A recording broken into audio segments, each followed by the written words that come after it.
பீகாரில் தொகுதி பங்கீடு விவகாரத்தில் ராகுல் காந்தியும் தேஜஸ்வி யாதவும் முட்டி மோதிக் கொண்டிருக்கின்றனர். சில தொகுதிகளில் ராஷ்டிரிய ஜனதா தளமும் காங்கிரசும் நேருக்கு நேர் மோதும் வகையில் வேட்பாளர்கள் பட்டியலை வெளியிட்டு கூட்டணிக்குள் இருக்கும் விரிசலை வெளிச்சத்துக்கு கொண்டு வந்துள்ளன. 243 தொகுதிகளை கொண்ட பீகாரில் நவம்பர் 6 மற்றும் 11 ஆகிய தேதிகளில் 2 கட்டங்களாக தேர்தல் நடைபெற உள்ளது.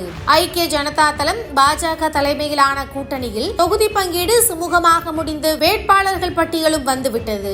அதே நேரத்தில் ராஷ்டிரிய ஜனதா தளம் காங்கிரஸ் தலைமையிலான மகாகத்பந்தன் கூட்டணியில் தொகுதி பங்கீடு இன்னும் முடிவுக்கு வராமல் இழுத்துக் கொண்டிருக்கிறது. காங்கிரசுக்கு 50க்கும் அதிகமான சீட் கொடுக்க ராஷ்டிரிய ஜனதா தளம் ரெடியாக இல்லை என சொல்கின்றனர். இந்த நிலையில் தொகுதி பங்கீடே முடிவுக்கு வராத நேரத்தில் தேஜஸ்வி யாதவ் ராஷ்டிரிய ஜனதா தளம் கட்சி சார்பில் 143 தொகுதிகளுக்கு வேட்பாளர்களை அறிவித்துள்ளார். அதேபோல் காங்கிரசும் 60 தொகுதிகளுக்கு வேட்பாளர்களை அறிவித்துள்ளது.